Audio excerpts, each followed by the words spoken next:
किसी गांव में एक लकड़हारा रहता था जो लकड़ी काटकर अपना जीवन यापन करता था। वह अपनी पत्नी के साथ रहता था। जलाऊ लकड़ी से होने वाली कमाई पर्याप्त नहीं थी। भोजन और कपड़ों की हमेशा ही कमी रहती थी। एक दिन परेशान होकर लकड़हारे की पत्नी उससे बोली, कितने ही दिन देख लो यही कमाई रहेगी। कोई त्योहार नहीं होता, कोई जश्न नहीं होता। इस जलाऊ लकड़ी को काटने और बेचने के बजाय तुम शहर में जाकर कुछ काम क्यों नहीं कर लेते? कितने सालों तक हम ऐसे ही जीवन व्यतीत करते रहेंगे? लकड़हारा बोला, देखो मैं हमेशा तुम्हारी बात सुनता हूँ। कितनी बार मुझे कहना पड़ेगा कि मैं इस गांव को छोड़कर नहीं जा सकता। शहर में यहाँ की तरह शांति नहीं है। मैं नहीं चाहता कि अगली बार हमारे बीच यह बात निकले। उसकी पत्नी कहती है कि अब हम क्या करें? मैं भी यहाँ उस बात की वजह से हूँ जिसने तुम्हें बांध रखा है। ठीक है, खाना बन गया है, खाओ और जाओ। भोजन करने के बाद लकड़हारा लकड़ी काटने चला जाता है। चलते चलते काफ़ी आगे निकल जाता है। वह सोचने लगता है, आज तो बहुत दूर चला आया। मुझे एक बड़ा पेड़ चाहिए, लेकिन मुझे एक भी नहीं मिला। वहाँ एक पेड़ है पर काफ़ी छोटा है। इससे मेरा क्या होगा? लेकिन ठीक है, आज इससे ही काम चलाना पड़ेगा। वह एक पेड़ काटता है और अपने सिर पर जलाऊ लकड़ी का एक बंडल रखता है और उस लकड़ी को बेचने के लिए चला जाता है। पर यह क्या, लकड़ी खरीदने वाला कोई नहीं है। क्या इन सब लकड़ियों को मुझे घर लेकर जाना पड़ेगा? फिर रास्ते में एक आदमी उसे आवाज़ लगाता है कि सुनो लकड़ी बेचने वाले, इधर आओ, यह जलाऊ लकड़ी कितने की है? तो वो बोलता है कि आपको सारी चाहिए या आधी चाहिए? अगर सारी चाहिए तो 10 रुपये में दूंगा। मुझे सारी लकड़ियाँ चाहिए, लेकिन तुमने जो दाम कहा है उतने दाम में मैं नहीं ले सकता। मैं केवल 5 रुपये दे सकता हूँ। अरे महाराज, इस कीमत पर तो मैं नहीं बेच सकता, पर वैसे मैं थक गया हूँ तो दे दूंगा। 5 रुपये ही दे दीजिए। वैसे भी पहले बहुत देर हो चुकी है। आप मुझे जल्दी से 5 रुपये दे दीजिए। मुझे घर भी जाना है और खाना भी खाना है।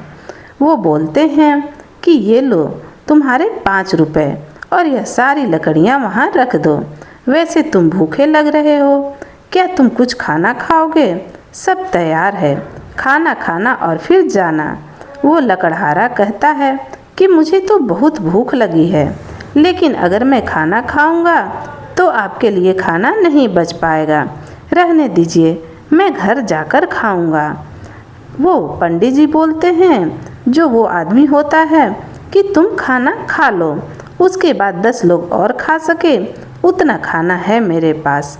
जब भी तुम्हें भूख लगे तुम यहाँ घर के लिए निकल सकते हो। लकड़हारा पूछता है, क्या आप हमेशा ही सबको ऐसे खाना देते हैं? आज इतनी देर तक क्या कर रहे थे? जो पंडित जी होते हैं कोई अच्छा जब तक ईश्वर मुझे शक्ति देता रहेगा लकड़हारा बोलता है काम करता रहूंगा। अच्छा नहीं मिला था, भगवान की इच्छा है। 5 रुपये मिले हैं तो फिर लकड़हारा बोलता है कि ठीक है, क्या सच में तुम मुझे 5 रुपये दे रहे हो? और उस दिन वो मैंने सोचा था कि जितना तुम रोज देते हो खाना खाया उससे दुगना धन्यवाद करते हुए बोला, लेकिन तुमने मुझे उसका बहुत अच्छे और उदार दिल के इतने लंबे समय से कहा अच्छा काम करने में मैं कर रहे मदद करना चाहता हूँ। लकड़हारा बोलता है, अब से मैं लकड़ियाँ बेचने निकला था, लकड़ियाँ 5 रुपये में ही नहीं रहा था। तो ठीक है, तो हमारे गाँव के पास एक गाँव में एक ब्राह्मण था।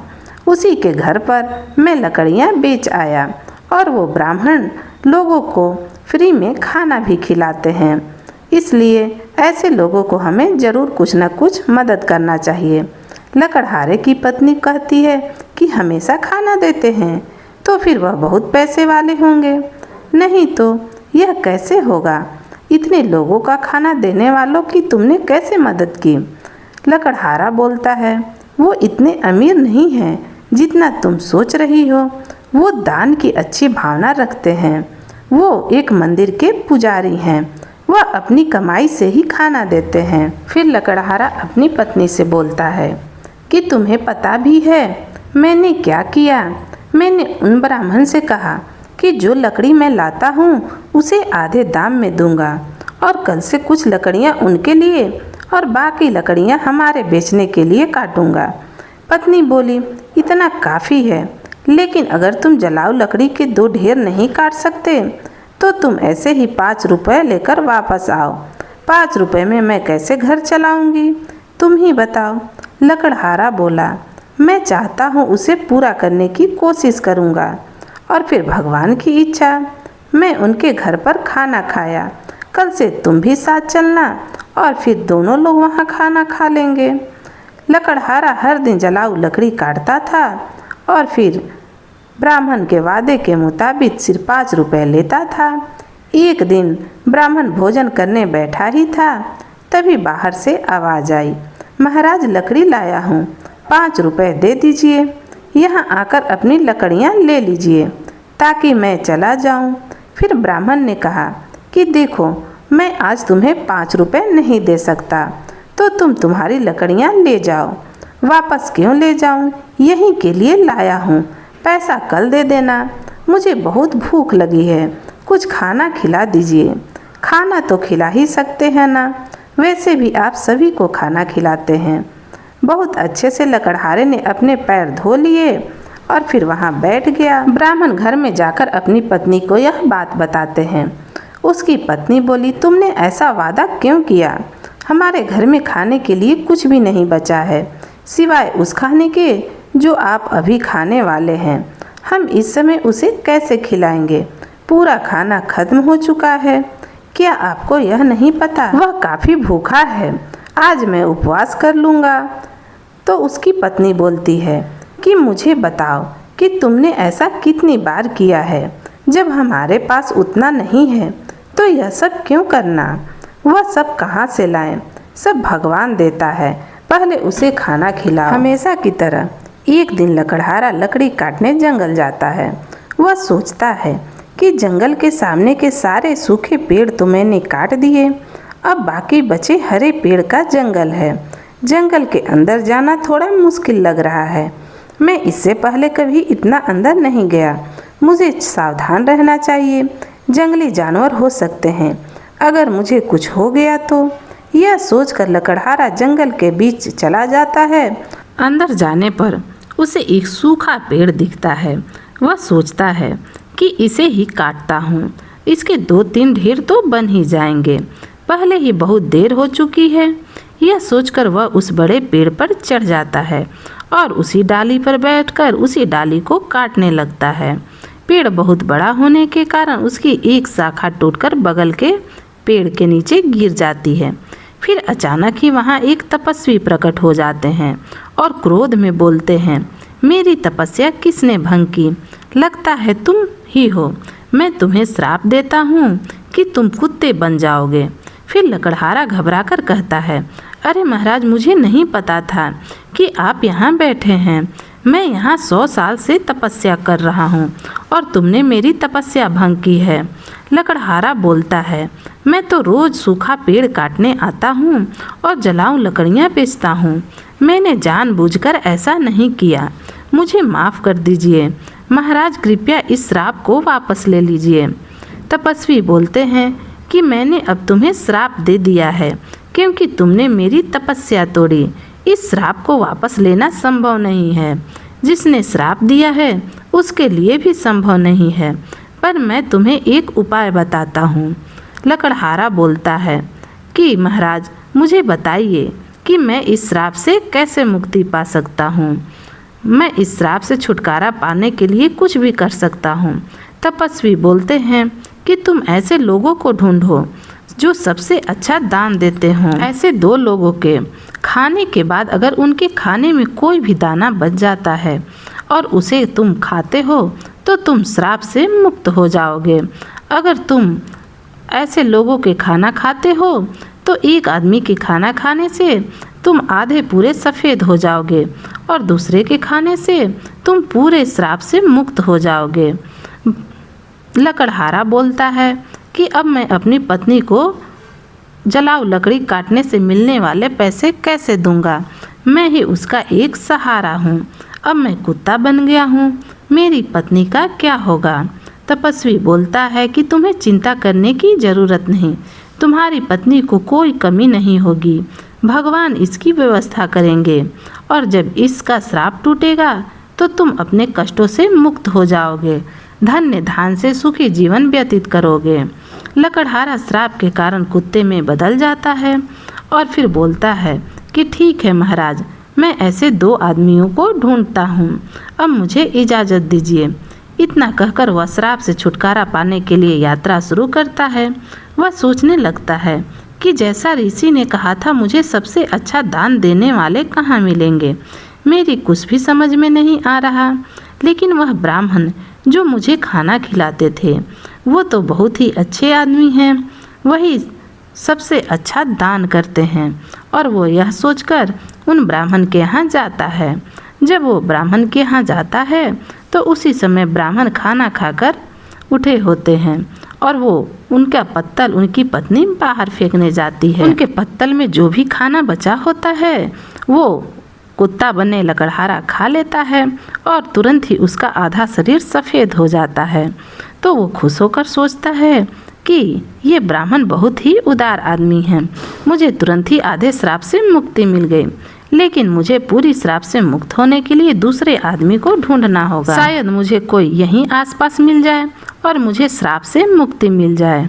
अगर इस श्राप से मुझे मुक्ति मिल जाती है तो इसके बाद मैं धन्य धान और सुख के साथ रहूँगा। मैं चाहे कितने भी लकड़ियाँ काट लूँ, लेकिन कभी भी इतना बड़ा नहीं बन पाऊँगा। लेकिन यह तो मेरे साथ अच्छा ही हुआ, मुझे श्राप देने के लिए बहुत बहुत धन्यवाद। कहकर वह कुत्ता बना लकड़हारा दूसरे आदमी को खोजने लगता है। एक दिन वो एक किसान को देखता है जो कि हल जोत रहा था। उसे हल जोतते देखकर वह उसके घर के पास जाता है। तभी वहाँ उसे एक आदमी बात करते हुए सुनाई देता है कि इस किसान से ज़्यादा दानी कोई नहीं है, यह रोज़ एक गाय दान करता है। और यह सुनकर वो लकड़हारा सोचता है कि मुझे एक अच्छा दानी फिर मिल गया, आज मैं इसका जूठा खाना खा लूँगा और श्राप से पूरी तरह से मुक्त हो जाऊँगा। दोपहर का समय होता है तो वो किसान खाना खाने बैठता है। जब वो खाना खाकर उठ जाता है तो उसके पत्तल में बचे हुए खाने को वो कुत्ता खा लेता है। लेकिन यह क्या, वो तो श्राप से मुक्त ही नहीं हो पाया। वो वहाँ पर बैठे एक आदमी की बातें सुनता है। वो एक आदमी से बोल रहा था कि अरे यह किसान बस दिखावे के लिए गाय दान करता है, उसकी गाय जब दूध देना बंद कर देती है तो वो उस गाय को दान कर देता है। ऐसे दान करने से क्या फ़ायदा, उसे पाप ही लगेगा। हमारे राजा की तरह कोई भी नहीं कर सकता। हमारे राजा एक महान दानी हैं, वो एक हफ्ते से सभी को खाना खिला रहे हैं और कल आखिरी दिन अन्न दान के साथ वस्त्र दान भी करने वाले हैं। अरे यह तो कुछ भी नहीं, उन्होंने हमारे लिए अच्छी सड़कें बनवाई हैं, हर जगह कुएं और तालाब भी खुदवाए हैं। उन्होंने इतना कुछ किया है, ऐसा धर्मी राजा मैंने कभी नहीं देखा। यह बातें सुनकर कुत्ता बना लकड़हारा बहुत खुश हुआ। उसके मन में विचार आया कि चलो अब तो तय है कि मुझे श्राप से मुक्ति मिल जाएगी, मुझे तुरंत राजा के पास पहुंचना चाहिए। वह राजमहल के बजाय लोगों के साथ खाना खा रहे हैं, इस अवसर का लाभ उठाना चाहिए। अगले ही दिन लकड़हारा उस जगह पर पहुंच गया जहां राजा खाना देता था। वहां उसने राजा को कपड़े बांटते हुए देखा। वह सोचने लगा कि राजा कितने अच्छे हैं, वह खाना देने के साथ साथ सभी लोगों को कपड़े भी दे रहे हैं। मैं जिस दूसरे आदमी को ढूंढ रहा था अवश्य ही यह वही राजा हैं। राजा के खाने तक का इंतजार करना होगा। राजा के खाने के बाद सैनिक उस पत्ते को बाहर फेंक देते हैं जिसमें राजा ने खाना खाया था। यह देखकर वह कुत्ता बना लकड़हारा वहां जाता है और पत्ते में से खाना खाता है। फिर भी वह पूरी तरह से ठीक नहीं हो पाता। यह देखकर वो सोचता है कि क्या इतने महान दानी राजा का भोजन करने के बाद भी मेरा रंग नहीं बदला। यह श्राप तो दूसरी तरह का लग रहा है। मुझे तुरंत उस ऋषि के पास जाना चाहिए जिसने मुझे यह श्राप दिया। लकड़हारा उस स्थान पर पहुंचता है जहां ऋषि थे। वह ऋषि को प्रणाम करता है। तपस्वी उसे निराश देखकर पूछते हैं कि क्या हुआ, ऐसा लगता है कि तुम्हें अभी तक केवल एक ही आदमी मिला है, केवल आधा रंग बदला है। क्या तुम्हें और कोई नहीं मिला? श्राप मिले हुए बहुत दिन हो गए। फिर वो लकड़हारा कहता है, मुझे तो शंका है कि मैं पंडित जी का खाना खाकर आधा सफ़ेद हो गया। इसके बाद मैंने उनसे भी ज़्यादा दान करते लोगों को देखा।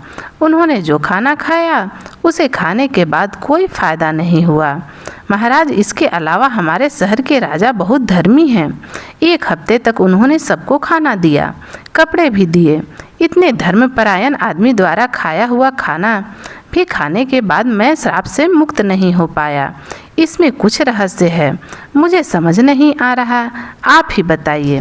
फिर ऋषि ने उससे कहा, वो तुम्हारे द्वारा दिए गए करों से चुकाए गए धन से उस राज्य के लोगों को खाना खिला रहा था और वस्त्र दे रहा था, इसलिए जो भी दान उसने किए उसे दान नहीं माना जाएगा। यह लोगों का पैसा है और वो उन्हीं लोगों पर खर्च कर रहा है। तुम्हें इसमें राजा का दान कहाँ है? इसलिए राजा ने जो भोजन खाया वह तुम्हें श्राप से मुक्त नहीं कर सकता। देखो, जो उन ब्राह्मण ने तुम्हें खाना खिलाया वही उनका सबसे बड़ा दान था। उन्होंने भूखे को खाना खिलाया और अपनी कमाई के पैसे से खाना खिलाया, इसलिए तुम्हें आधे श्राप से मुक्ति मिल गई है। अब तुम वैसे ही एक और व्यक्ति को खोजो। वो लकड़हारा उदास मन से वहाँ चला जाता है कि बाप रे, कितनी दूर आ गया, बहुत भूख लगी है। अच्छा होगा पास में कुछ खाना मिल जाता। वहाँ पास में एक बूढ़ा आदमी घड़े में पानी लेकर जाता हुआ उसे दिखाई दिया। वहाँ 2 लोग बातें कर रहे थे, उस बूढ़े आदमी को देख रहे थे। वो घड़े में पानी लाता है और वहाँ रखता है। इस धूप वाले रास्ते से गुजरने वालों के लिए पानी लाता है। वह बूढ़ा आदमी 90 साल से अधिक लग रहा था। इसका काम काबिले तारीफ है। बूढ़ा आदमी जो खाना लाया था उसे निकाल कर खाने लगता है। भूखा लकड़हारा बूढ़े आदमी के पास जाता है। बूढ़ा आदमी अपने खाने में से कुछ लेता है और फिर उस कुत्ता बने लकड़हारा को भी दे देता है। जैसे ही वो उस खाने को खाता है वो श्राप से मुक्त हो जाता है और एक आदमी बन जाता है। उसने बूढ़े आदमी को धन्यवाद किया और वापस लौट आया। दान कभी छोटा या बड़ा नहीं होता। दूसरों की भूख मिटाने वाले ब्राह्मण और प्यास बुझाने वाले उस आदमी के जैसा होता है। सबसे अच्छा दान खुद के बजाय दूसरों की मदद करना होता है। ऐसे ही फिर चलते चलते वो लकड़हारा अपनी पत्नी के पास गांव में पहुंच जाता है। उसकी पत्नी उसे देखकर बहुत खुश होती है। लकड़हारा अपनी सारी कहानी अपनी पत्नी से बताता है और फिर दोनों खुशी से रहने लगते हैं।